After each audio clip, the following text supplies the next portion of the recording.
আমার দেশের কত ধনী আল্লাহ পাওয়ার জন্য মাহে রমজান আসলে মক্কায় দৌড়ায়, মদিনায় যায়, কয় মক্কায় নামাজ পড়বো, মদিনায় নামাজ পড়বো।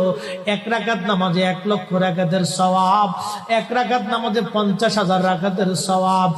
উমরা করে মক্কায় কাটায় সময় মদিনায় কাটায়, মক্কায় কোরআন খতম দিতে চায়, মদিনায় কোরআন খতম দিতে চায়। সওয়াব মাহে রমজানে অগণিত সওয়াবের আশায় ব্যক্তিগুলি আল্লাহর ঘরে হাজিরা দেয়, কিন্তু বাড়ির পাশে গ্রামের কত গরিব মানুষ টাকার অভাবে বাবা ভালো ইফতার করতে পারে না, টাকার অভাবে কত মা ভালো সেহরি করে রোজা রাখতে পারে না।